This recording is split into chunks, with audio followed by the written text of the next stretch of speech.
विधिमंडळाच्या वरिष्ठ सभागृहामध्ये आमदार प्रवीण दरेकरजी यांनी माझ्या विरोधात हक्कभंग प्रस्ताव आणल्याची माहिती मला आता प्राप्त होते। माझ्यावर हक्कभंग प्रस्ताव आणण्यासारखं मी असं कोणतं बिभत्स कृत्य केलेलं आहे? मी सभागृहात कुणाला 56 जण पायाला बांधून फिरतेची भाषा केलेली आहे का? सभागृहातल्या कुठल्याही सदस्याला मी एकेरी उल्लेख केलेले आहेत का?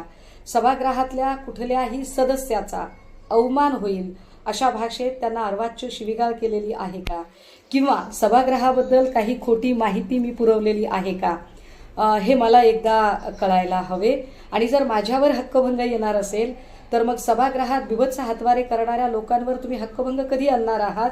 किंवा सोमनाथ सूर्यवंशी प्रकरणातला मृत्यू हा पोलिसांच्या मारहाणीने झाला हे स्पष्ट असताना सुद्धा सभागृहाला खोटी माहिती देणारे सन्माननीय मुख्यमंत्री महोदय देवेंद्र फडणवीसजी मराठा आरक्षण आंदोलनामध्ये अंतरवली सराटीत जो काही लाठी हल्ला झाला त्याबद्दल खोटी माहिती देणारे मुख्यमंत्री देवेंद्र फडणवीसजी किंवा कोकणातल्या रिफायनरी प्रकल्पामध्ये तिथल्या नागरिकांवर पोलिसांकडून झालेल्या अत्याचाराबद्दलही खोटी माहिती देणारे देवेंद्र फडणवीस यांच्यावर हक्कभंग आणणे शक्य आहे का?